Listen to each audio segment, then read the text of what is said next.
I'm Jeff Hunt. He's Bill Thorpe. Is fentanyl a weapon of mass destruction? We get that on a t-shirt. I think there's a business opportunity there. This is fascinating because we just had KBB on, Christy Burton Brown, to talk about how we're going to make possession of fentanyl, any amount of fentanyl, now a felony. Donald Trump coming out with an executive order yesterday designating fentanyl a weapon of mass destruction. I feel like I should have a bell here. Ring, ring, ring, ring. Hear ye, by the authority vested in me as president, by the Constitution and the laws of the United States of America, it is hereby ordered that illicit fentanyl is closer to a chemical weapon than a narcotic. 2 milligrams. An almost undetectable trace amount equivalent to 10 to 15 grains of table salt constitutes a lethal dose. Hundreds of thousands of Americans have died from fentanyl overdoses. The manufacture and distribution of fentanyl, primarily performed by organized criminal networks, threatens our national security, fuels lawlessness in our hemisphere and at our borders. The production and sale of fentanyl by foreign terrorist organizations and cartels fund these entities' operations, which includes assassinations, terrorist acts, and insurgencies around the world, and allows these entities to erode our domestic security and well-being of our nation. As President of the United States, my highest duty is the defense of our country and its citizens. Accordingly, I hereby designate illicit fentanyl and its core precursor chemicals as weapons of mass destruction. At the same time, he's looking to reschedule marijuana, which would loosen some of the regulations on it. What's going on? We're going to talk with Luke Niforatos of Smart Approaches to Marijuana coming up here in just a second. But now is time for the news. Blake Olson. Blake Olson, news and comment.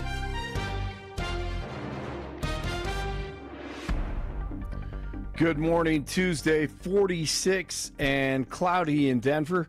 Expecting a high of 65 today. News sponsored by Pastor Camp Heating and Air Conditioning at 303-777-1234 to learn more about special savings opportunities on Lennox equipment.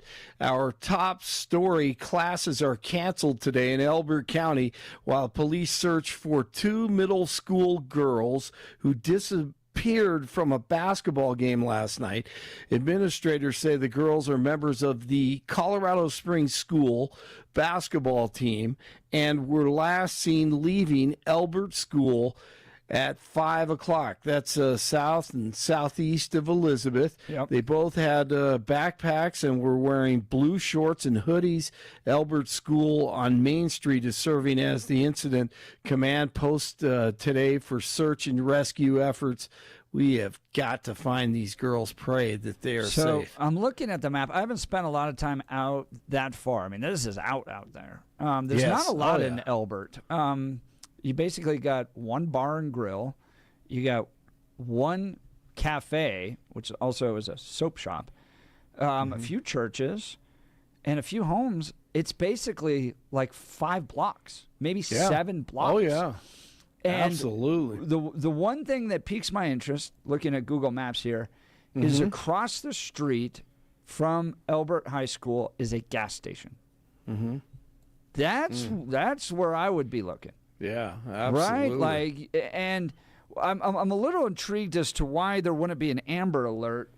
That was my question. They went to the gas station. I'm sure they had to pull some video from the gas station. If the girls, you'd think, went to that gas station across the street there and something happened to them, and that's confusing too. Like 2 girls, right? It's not one girl kind of kidnapped. 2 are now missing.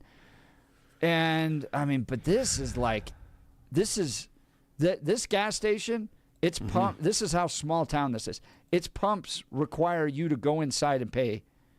It doesn't have the credit card thing on it. So this is a small rural community. That's the only thing out there is that one gas station in a a tiny town that maybe is 7 blocks long. That's it. Correct. Oh, man. So frightening. Now, let me see. North Elbert Road.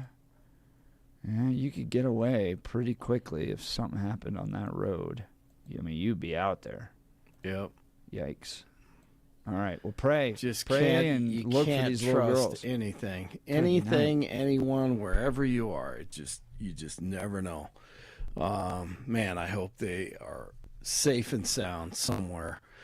L.A. police say Nick Reiner murdered his father, Rob Reiner, and his mother, Michelle, with a knife at their home on Sunday. He makes his first court appearance today. Rob Reiner talked openly about his son's struggles with drugs and mental illness and homelessness.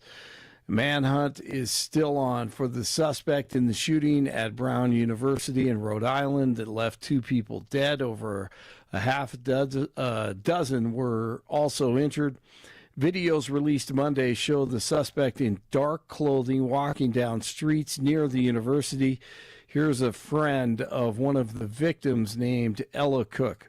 Ella was the type of person that, regardless of if you've never met her before, she was just such a bright light. She was extremely welcoming, and it's just such a devastating loss. I can't believe that she's not with us anymore. Got to find that guy also. He is armed and dangerous. Xcel Energy says it's considering a power shutdown for a large swath of the Front Range because strong winds are in the forecast for Wednesday. Xcel's Andrew Holder. The area where we are going to see extreme wildfire risk environment, which includes the high wind event, additionally to that with relatively low humidity, and also where the vegetation or the fuel moisture index next to our assets are in a drier condition. Xcel says it sent warning notifications to customers living inside the areas where it is possible power could be turned off, saying a shutoff is likely from noon to 6 o'clock tomorrow night. The utility says this option is the last resort to protect people from wildfires. Denver City Council is pushing back a vote on a new professional women's soccer stadium at Santa Fe Yards. The council took public comments on the Denver Summit Stadium proposal on Monday while delaying a vote until next week. Former comedian Jimmy Kimmel had former First Lady Michelle Obama on his show last night. They showed a picture of her favorite baseball player when she was a kid. I remember this guy. This is Jose Cardinal, first baseman for the Chicago Cubs. I have the biggest crush on him. So the flip side of my personality was go-go boots, but I had a big brother, so I was also a tomboy because I had to keep up. What he learned to do, I learned to do, and I love to play baseball. So I like to, in the summers, get my little afro, put on a cap, pick it out like Jose Cardinal, go to bat. He was my hero. So she got to meet him at the White House. But I got to tell you, Jose Cardinal's photo, if you put a fro on her husband and put a Cubs hat on him, they would look very, very similar. It's pretty interesting. You're saying she's got a type, huh? Yeah, I think so. She has a type. I think so. And she was a tomboy growing up. All right, Monday Night Football last night. Steelers lead the AFC North 28-15 victory over the Dolphins. Aaron Rodgers threw for more than 220 yards, 2 touchdowns. Steelers haven't lost a Monday Night Football game at home since the mid-90s, early 90s, actually. Rockets at the Nuggets, and the Nuggets win 128-125 in OT. Nikola Jokic, 39 points, 15 boards, 10 assists, 2 steals, 2 blocks. They're a really talented team, you know. They have a lot of weapons. They are really good in defense. They're big and tall. They attack the offensive glass. So, I mean, they're a really good team, and we tried to defend the home court because we lost, I think, 4 in a row. So it was a really good game for us. Always humble. Avs at Seattle tonight, 43 in Lafayette, 44 in Englewood, 46 in Denver. You're waking up with Jeff and Billy. Blake Olson, News Talk, 710 KNUS. Continued unseasonably mild. We're going to be warm, but we're also going to be getting quite breezy. Winds are going to be picking up, especially later today and tonight.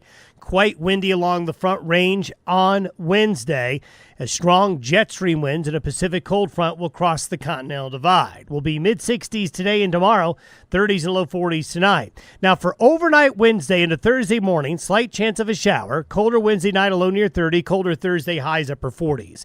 Meteorologist Don Day in the 710 KNUS Weather Center.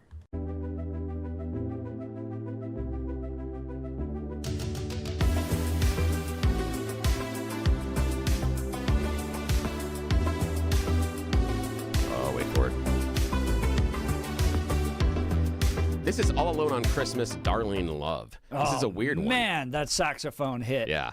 And you know why? What? Who wrote the song? Who did? Little Steven Van Zandt of Bruce Springsteen's E Street Band. Oh, yeah? Yeah, so some of them are backing him here. Yeah. And this is Darlene Love doing the song. This was actually written for the Home Alone 2 soundtrack. Very weird. Very weird creation as far as a holiday carol. That it was written for the movie at a time. There were other carols that were written for movies earlier on, but this would be considered more modern. And the fact that it appears first in the Home Alone 2. Great but the coolest series thing of is, movies. cool thing is though, little Steven Van Zandt is the author of this tune. I think that's the coolest thing about the song. Very cool. Well, we're trying to figure out what the Trump administration's doing here. I've gotten whispers, and maybe it's out. I don't know. But I'm going to get some reaction here from one of the best out there. Trump possibly weighing reclassifying marijuana? Yesterday, he labels fentanyl a weapon of mass destruction, which I agree with him on. It is. It's killed 100,000. But tobacco, for instance, kills 400,000 each year. That's why I think prohibition does work, because when you prohibit things, you get less of it. Yes, you have a black market, but fentanyl, which can kill you with one dose, kills 100,000. Tobacco, which takes a lifetime, kills 4 times more people each year. So I'm trying to understand what he's doing with the reclassification of marijuana. And the best out there is Smart Approaches to Marijuana. Luke Niforatos joining us now. Good morning, Luke. You're on with Jeff and Bill. Yes, good morning. Good morning, Jeff and Bill. Great to see you. Thanks for having me on again. Appreciate it. I know you're very busy. You were with Steve Bannon. You're all over on big major media outlets. It's an honor to have you with us. What is Trump considering here, and why is this a bad idea? Yeah, so let's just, to give you the background, what Trump is looking at right now is to reschedule marijuana from Schedule 1 to Schedule 3 in the federal drug scheduling system. And it's very bizarre because what we're looking at is a rule that President Biden promised during the 2020 campaign. This is a Biden campaign promise. After Biden took office, Biden worked with Rachel Levine to prepare this rule to reschedule marijuana to Schedule 3. It was a very wacky process. Some would say a very deep state process. They rigged a bunch of rules, changed things that hadn't been changed in decades in order to make marijuana qualify for Schedule 3. And then they did everything to prepare this rule up to the final point.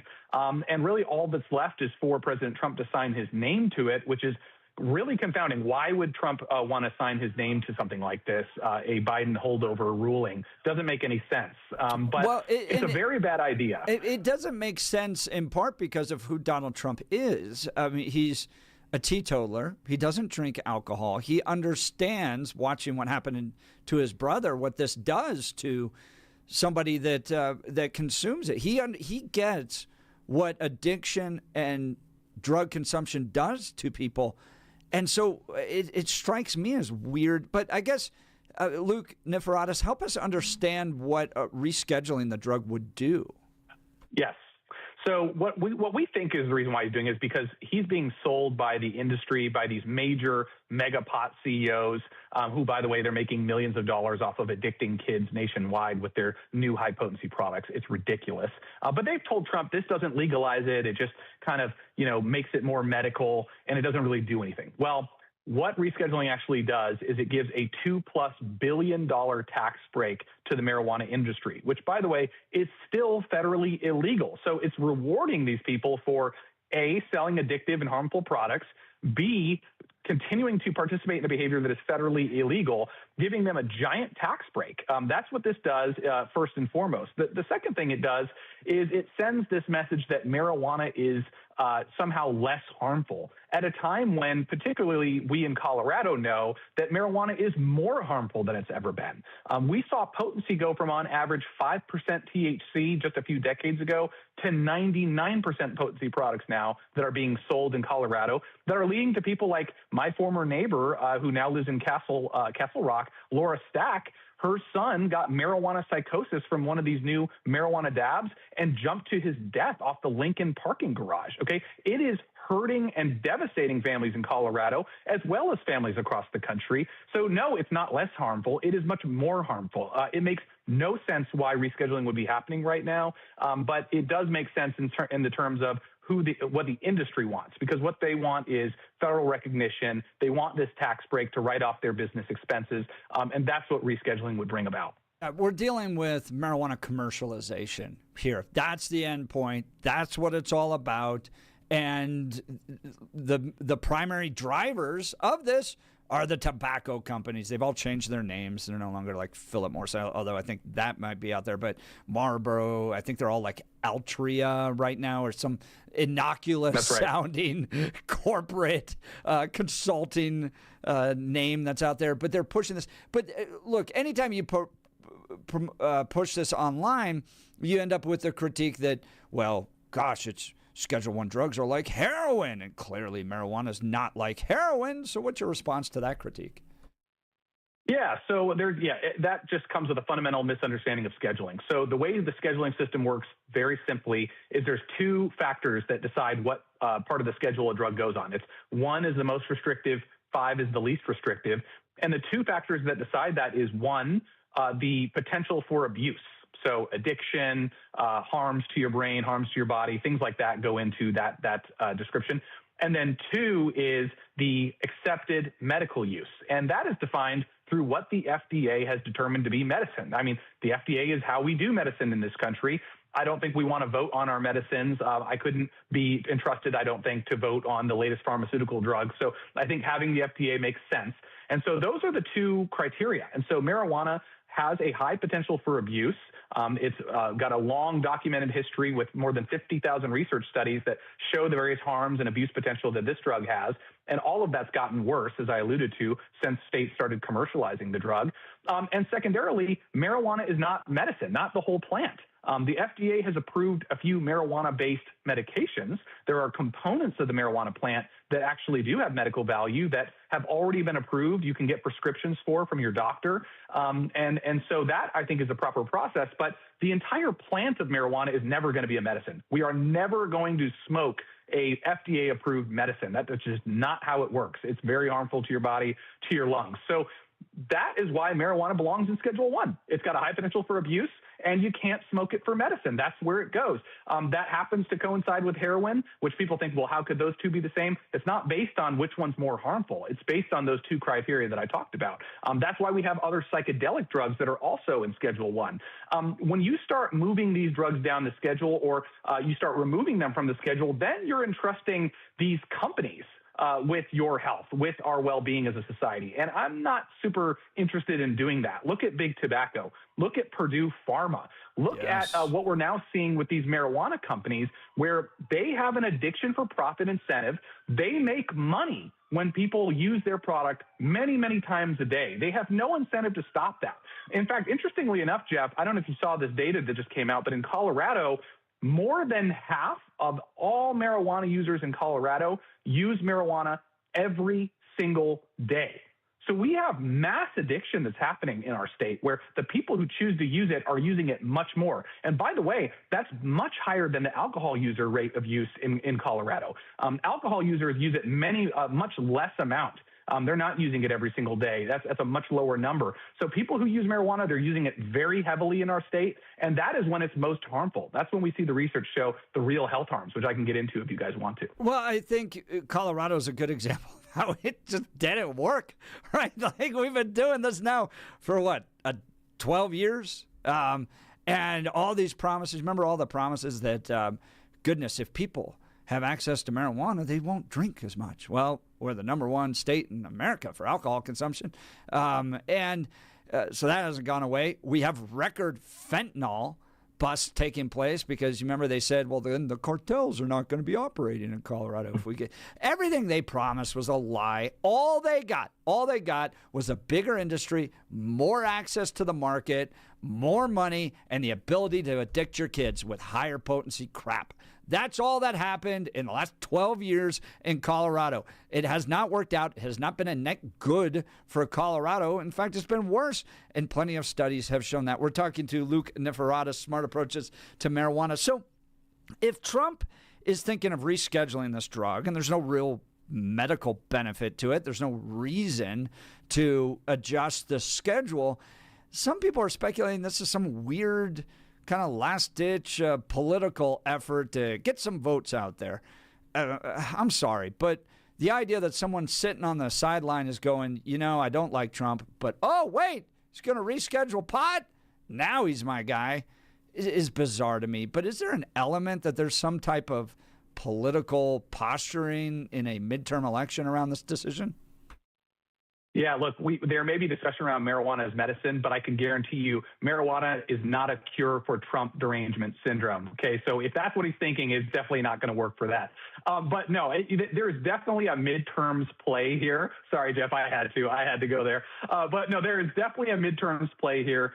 They definitely think that, I don't think Trump, like you said, Trump's an anti-drug guy.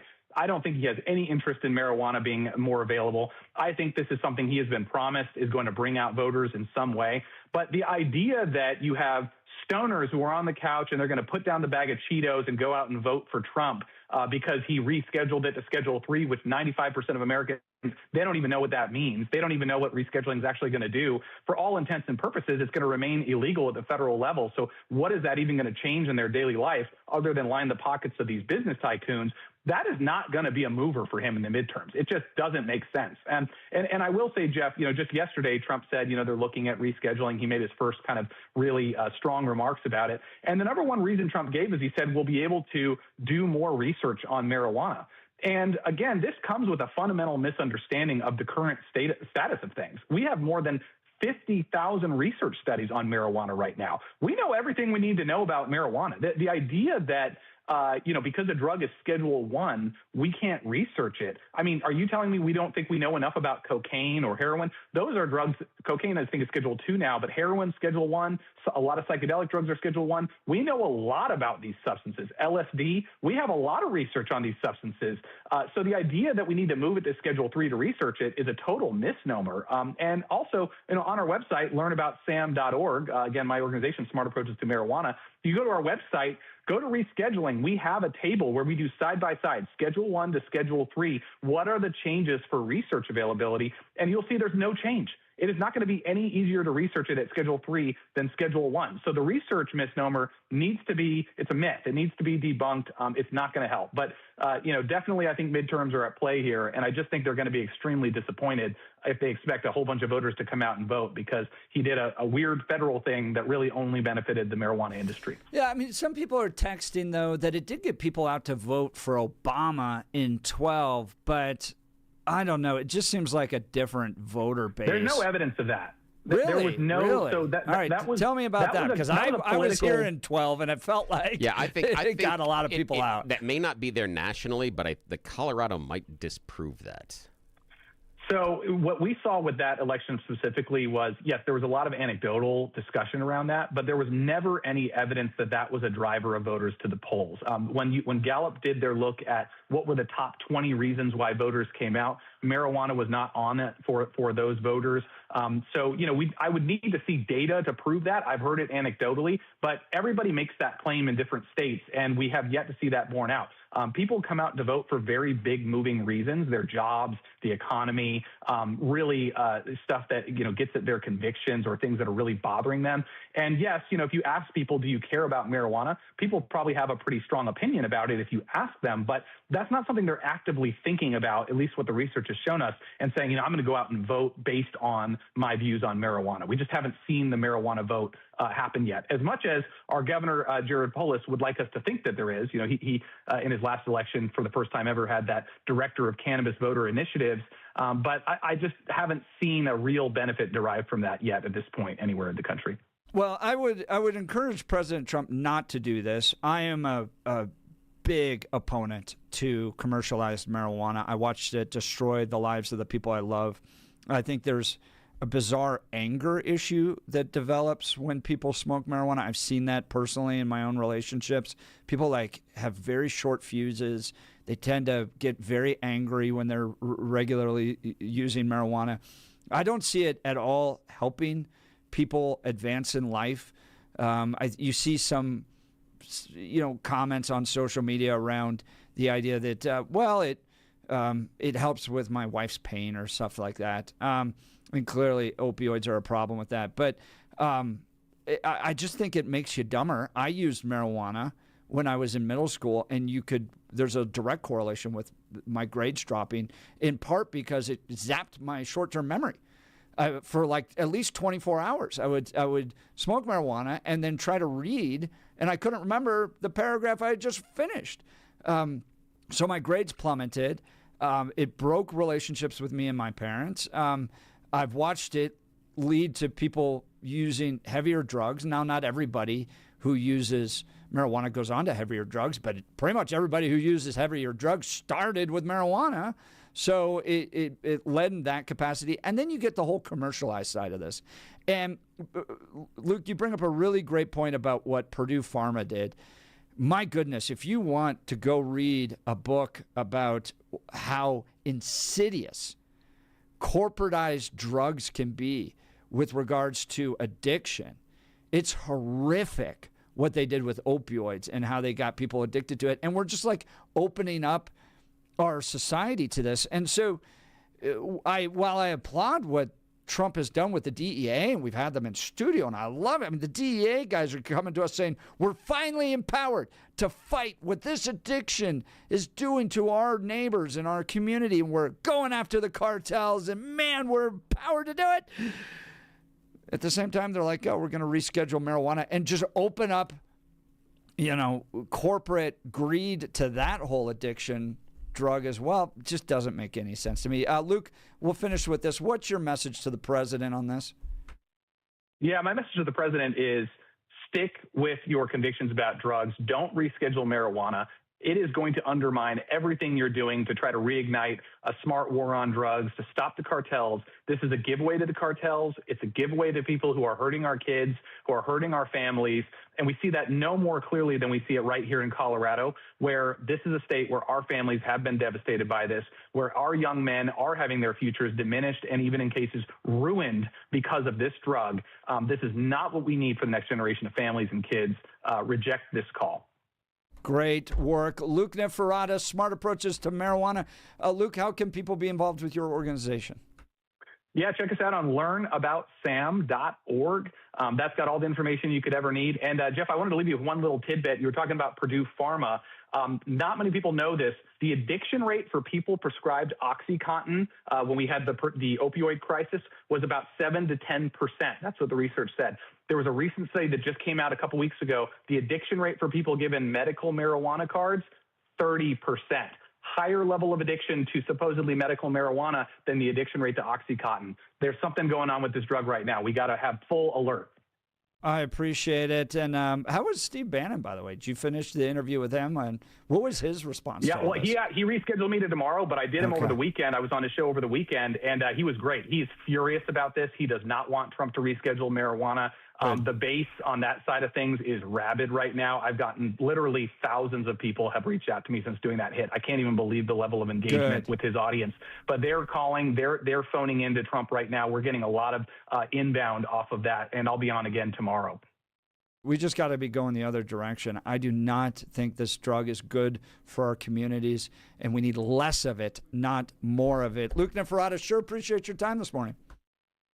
Thank you, guys. As always, you do great work. You're a huge, huge, big boon to Colorado and everything that we need for sanity. So God bless you both. Hopefully we'll turn it around. Thank you, Luke Niforatos. All right, breaking news. Elbert County Office of Emergency Management reporting that the 2 girls that went missing yesterday after the basketball game have been found safe. That's fantastic. That is wonderful. Now, Praise God. big question. From whom all blessings flow. What the hell happened? Yeah, seriously. Yeah, big question. Were they And just were they overnight? Were they just middle school girls being middle school girls? Yeah. And running off and Yeah, just the idea of and or was there something more nefarious? yeah, and there are probably a lot of people in the audience, and I'd put myself into this, have been involved or in some sort of a school or team activity where people just spin off, almost like, atoms sometimes throw off electrons, where it's just like, they go off and they're doing whatever it is. Sometimes it's nefarious. Sometimes they just get distracted. Sometimes they're like, I don't want to be with the group anymore. I mean, we've seen that a lot, and this is not the same thing, but like when you'd go to school and you'd have a school trip, and it's like, hey, stay in your group as we go around the zoo or you go around in the museum, and some people just spin out and try to get away from that small group as often as possible. I'm wondering if that was part of the motivation, or was there something more nefarious involved? But the biggest question is, where were they overnight? Yes. That's a big question right now. 30 searchers working through the night using K9 units and drones to search the area. Authorities said dropping temperatures added urgency to the effort. But the good news is they are alive and they are, quote, found safe. Yeah, because based on the temperatures and the clothes that they You weren't couldn't wearing, have been outside. Yeah, you shouldn't and couldn't have been and shouldn't have been. And if you were outside at that point in which they're searching late at night, when the temperatures were dropping to 30s and below, that's the time in which you start raising your hand and yelling, "Hey, I'd like to go home to my warm bed." Yeah. So right. where were they? Yeah. We'll give you all the latest as this breaking news develops. In the meantime, let's talk advanced hair restoration. If you're losing your hair, you need a simple solution that works. You want the best. Modern technology, top-rated physicians, something that's guaranteed to work. Guys, you need Dr. Tanya Pauls and her team at Advanced Hair. They've completely redefined hair restoration from the experience itself to their unmatched results. You got a receding hairline, bald spot, or thinning hair. Address them all with Advanced Hair's simple one-day treatment in a calm, relaxed environment with the most experienced professionals. Advanced Hair has performed tens of thousands of these breakthrough treatments. And get this, your own natural hair begins to regrow the very next day. No one in Denver can offer anything like Advanced FUE found at Advanced Hair, and I highly recommend their team. Look, guys, my family, I've had multiple family members lose their hair when they were 18, go almost completely bald. Hair transplants revolutionized their lives by giving them a youthfulness. It brought that back, which improved romantic relationships, work relationships, everything. It brings back an energy that's really important. It all starts with your free consultation. Give them a call, 720-459-HAIR, 720-459-HAIR. If you qualify, you'll get $250 off and 250 free hair grafts. Refine your hairline with the team that's redefined hair restoration, 720-459-HAIR. Or advancedhair.com. That's advancedhair.com. We'll continue with your phone calls and texts. Do you support Donald Trump rescheduling marijuana from Schedule 1 to Schedule 3? Will that open up more research in your mind? Or is this just a big play by Big Tobacco to be able to commercialize another drug and make money off addicting our kids? You're listening to The Jeff and Bill Show. This is Denver's Talk Leader News Talk 710, KNUS.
Ooh. This is cool. This is the original version of this. You don't get this a lot. This is the Moon Glows going, "Hey, Santa Claus." Most people be familiar with the Wilson sisters, their version of "Hey, Santa" that was on their album. But this is the original that was recorded early 50s, I think. What I love about this song more than anything else is the group is in part credit to legendary DJ Alan Freed. He helped them change their name and kind of tighten their sound. They had done some other songs before this. This is mostly a skipped over song. The only place that most of the audience will have run into it is in the National Lampoon's Christmas Vacation. It appears for just a snippet inside of that movie where people are playing it on the street as Clark Griswold is wandering around. But that's the only time you'd probably normally hear it. This is a very unusual, very deep cut. Love this one. Nice. Yeah, there you go. cool. Thank you, Mr. Thorpe. All right, we're talking Trump considering rescheduling marijuana. What is that going to mean? I think it's a terrible idea.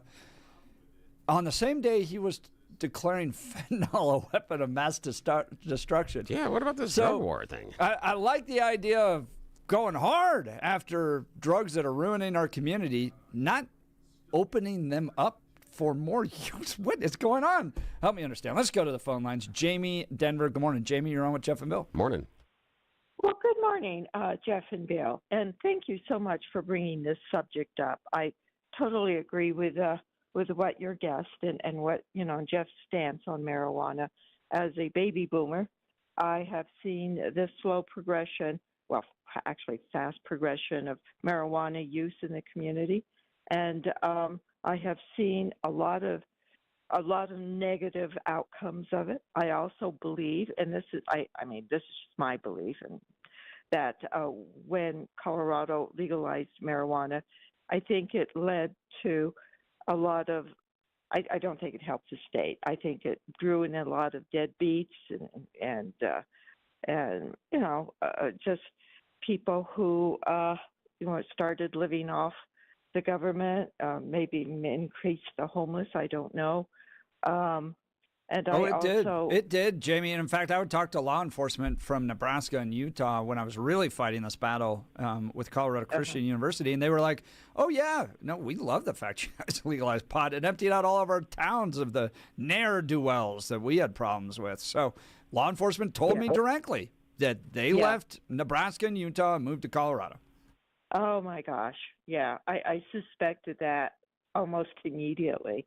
And I also feel that, and I have seen cases where marijuana has, they always say, well, alcohol produces violence, which I know it does, but I've seen that happen in cases with marijuana, or at least where people become verbally abusive. Yep. And I also, again, I'm not a scientist, I don't know, but I really do, in my gut feeling, believe that marijuana is a gateway drug, in my opinion. Of course, it is. And it begins people on that path of alternating their reality in order to deal with their problems, and it becomes a more and more serious problem. Yeah, so. see, now, I appreciate that, Jamie, but for me, the gateway drug normally is cigarettes and alcohol. And the only reason I say that is, and again, it's anecdotal, but over the course of my lifetime, I have a really hard time finding anyone that began with marijuana. 99.99% of the people I talked to before trying marijuana all tried either cigarettes or alcohol or both first. And those are both drugs. I don't disagree with you. I think they're part of the pathway. But what I often hear in that argument is, for instance, like alcohol is really bad. We have that. Tobacco is really bad. What about those? And I'm like, well, why?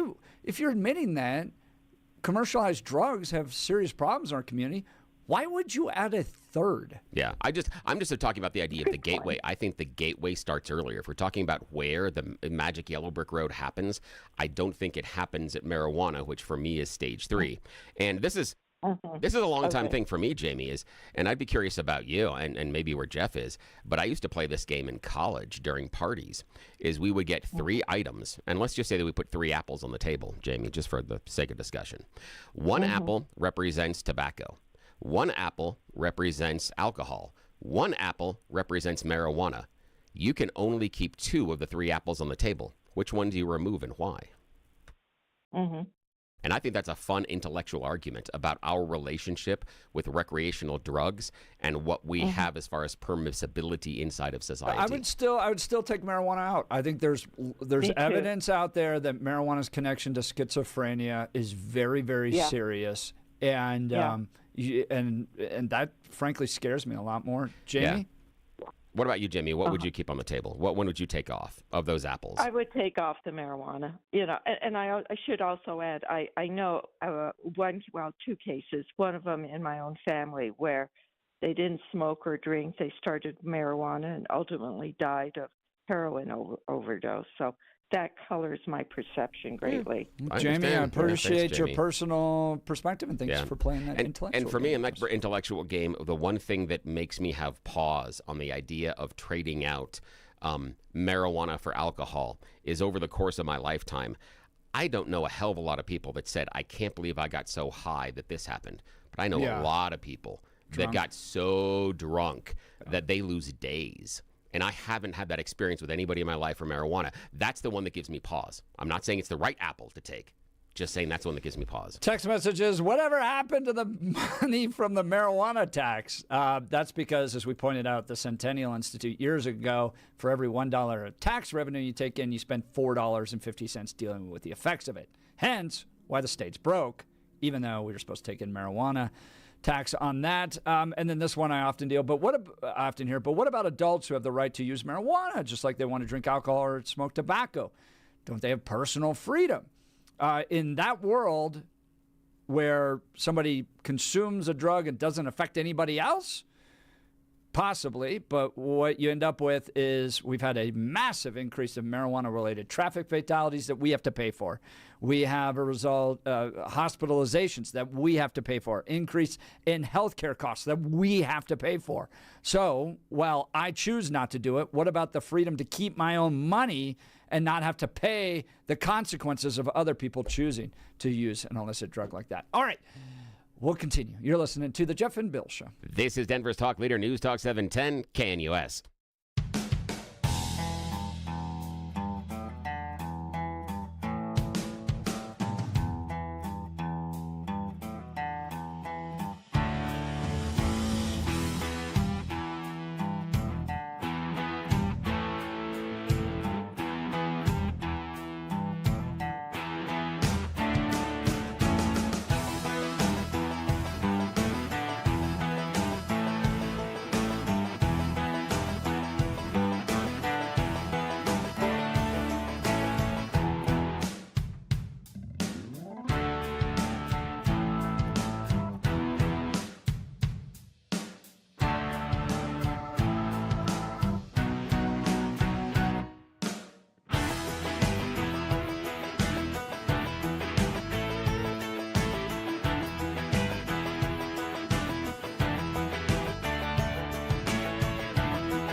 All right, this is Winter Wonderland, Ray Charles version, but most importantly, snowflakes, not white.